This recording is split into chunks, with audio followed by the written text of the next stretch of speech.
So when you start to feel a bit uncomfortable or fidgety, or you're just losing concentration, then here are some exercises that you might find helpful. So the first one is imagining you're trying to put your hair on top of your head, so in a ponytail. So popping your arms up into that stretched position and just holding for a second and then coming back down. And it's really important that you keep breathing throughout these movements. And just doing a few at a time. And this stretches all those structures around the shoulder and the sort of neck area. The next one is to imagine that you're doing breaststroke swimming. So if I just turn sideways on here, really reach forwards and then coming back. Reaching forwards and coming back. And again, just doing a few. And this stretches not only the shoulder area, but also the upper back area as well. So to stretch out your wrist extensors here, which are involved a lot in typing, if you make a fist and then bend the wrist down, you'll feel a really nice stretch all along your forearm and actually down into your fingers. Hold that for a few seconds and then relax. And you can repeat that a few times, obviously on both wrists, and it's just a really nice way to stretch out those finger muscles. And then finally, coming onto the neck area, obviously our neck can become a bit tight as the day goes on, so we talked before about some breathing exercises that could be done.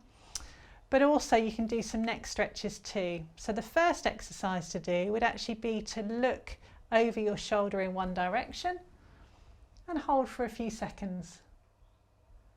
And then coming back to the middle and then looking over in the other direction.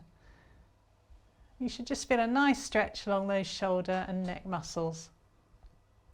And then tilting the head down to the side.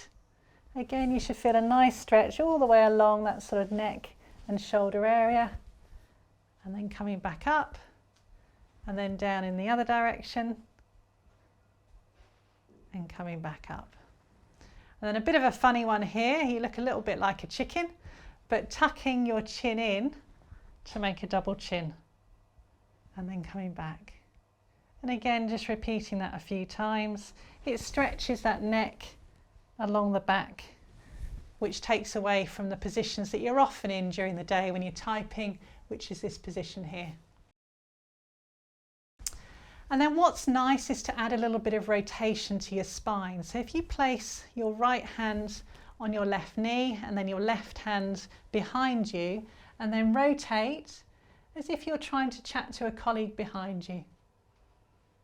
And again, keep breathing as you're there. And then coming back to the center and then swapping over to the other side. So really breathe out as you rotate. And just stay there for a breath before you come back. It's also a good idea to stretch out the front of your hips, because when you're in a sitting position for long periods, these hip muscles can become very tight because you're at a right angle. So a great way to do it is actually using your chair, placing one foot up onto the chair and then leaning forwards, and you're stretching the front structures, so all those muscles and things that can become tight. Just holding for a few seconds and then swapping over. And it's not only stretching the front of your hip, but it's also stretching your calf muscles as well. So just a nice stretch to do throughout the day.